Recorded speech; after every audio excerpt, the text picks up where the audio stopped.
Can you do raw foods without bananas and dates as your staple?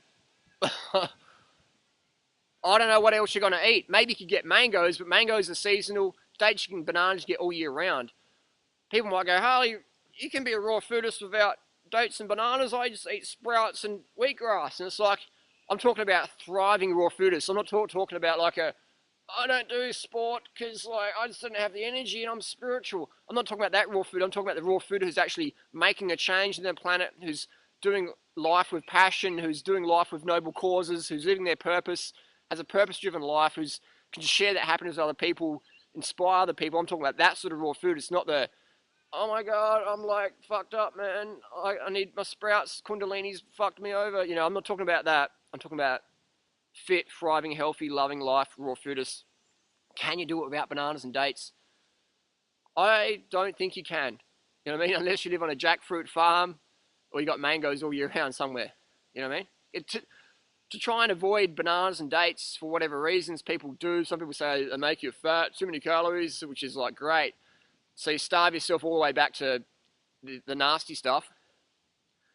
2, they say it's too much sugar, which again is a limited belief, makes people starve themselves all the way back to the nasty stuff. Or 3, they're seedless hybrids and you shouldn't eat them. Again, starves them all the way back to the nasty stuff. In the meantime, they become a burden on themselves, burden on their partner, burden on their community, burden on everyone around them, going crazy. So can you do it without bananas and dates as your staple? In my honest opinion, no way. No way. Again, unless you live on a jackfruit farm or got mangoes year round or something like that. Definitely, my experience, people, the high energy raw fooders, bananas and dates. Bananas and dates are like the rice and pasta of the raw foods movement. You know what I mean? And there's people in society who go, I don't eat starches. And they're always overweight, either really anorexic, definitely out of shape, because without some carbohydrates staple in your diet, you can't train, you don't have sufficient glycogen. You know what I mean? So trying to do bananas and trying to do raw foods without bananas and dates is like trying to eat without starches, you know, in the cooked food paradigm in the standard world. You know what I mean? So you see, the fittest, healthiest people in society are eating starch-based diets. The fittest, healthiest people in the raw food scene are eating bananas and date-based diets. You know what I mean? It's carbohydrate, high carb, low fat. Regardless of what you eat, even if you're eating Big Macs or whatever, high carb, low fat is going to work a lot better than low carb, high fat. I hope that makes sense. Rewind it if it doesn't. It's pretty simple stuff. So a lot of people say, I don't like bananas. And it's like, you obviously don't like bananas because you wouldn't be in the situation you're in now if you did like bananas. Because if you like bananas, you wouldn't want to eat all the other crap that's making you feel sick, look shit, feel fat, whatever, perform like you're fat. Learn to like bananas. I didn't like sport initially because I was always dehydrated, undercarb, underslept. So sport for me was like, you know, freaking out. I love sport now. Yeah, sport is like what I live for. You know, riding my bike, going for a jog, bit of kickboxing, having fun with my mates, fun with myself, whatever, fun in nature.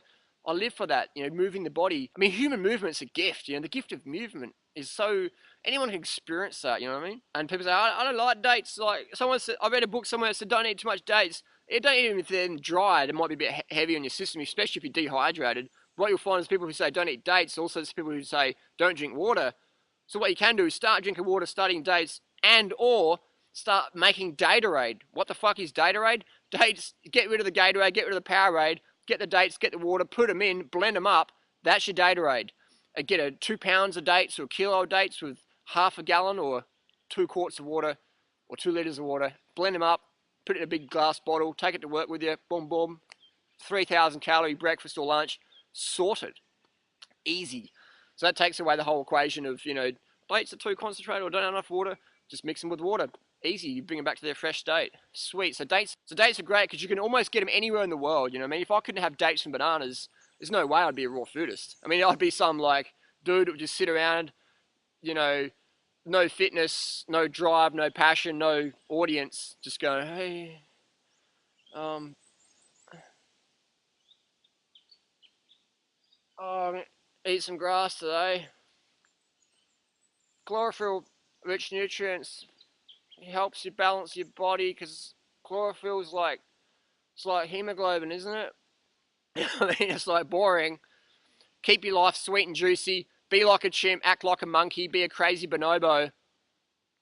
Eat bananas and dates, man, because that is your fuel. That's the rice and pasta of the raw foods lifestyle. So another great thing to do with the power of the internet is go through forums and look up people who are dissing or saying no to bananas and dates, and give an email a year later, or look for someone who's a year ago who's saying that, and ask them today, what are you doing? What's your beliefs? How are you feeling? Are you getting results? Are you meeting your goals? Ask them. Well, I've done that before, and I'll find people who are saying no bananas and dates, are back eating the nasty stuff and dealing with that. They're not having the vibrancy and energy that they were promised on a raw food lifestyle. They're less fit than they were, or they're just totally blown out or just gone AWOL.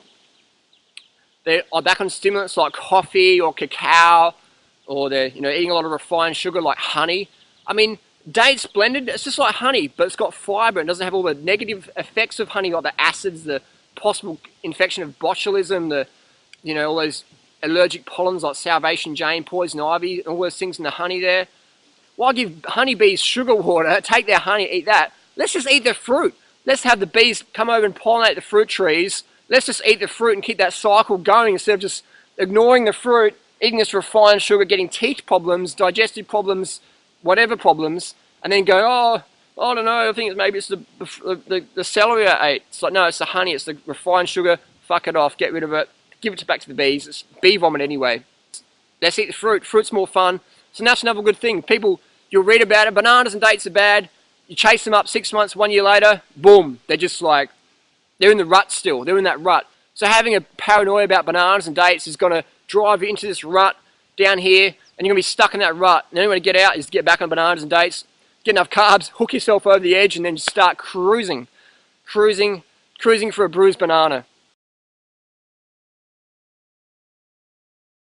So there you go. Ask people what they've done and ask them where they're at. Ask them what they eat. A lot of people who aren't eating bananas and dates, they're getting a carbohydrate codes from elsewhere, honey or rice, pasta, and that's fine. Doesn't make them bad people, but it's very good to ask people, so what else are you doing? You know what I mean? How are you meeting your carbohydrate requirements? What else do you eat? How are you going? How do you feel? How's your performance? Versus just blindly following one little suggestion. Get the whole package, the whole picture. It's like someone says, Harley, I don't believe in running in running shoes. Fine. How fast do you run? Do you get injuries? Do you feel you can get better? You know what I mean? Versus just taking my shoes off and throwing them away. So I ask these people, they're getting shin splints, they're getting a lot of injuries, they're running very slow, they're not actually running, they're jogging. And that's fine, it doesn't make them bad people, but if you want to get results, find the people who are getting those results and take advice from them versus blindly following someone you don't even know much about, following their suggestions, you know what I mean? Hope that makes sense. Bananas and dates,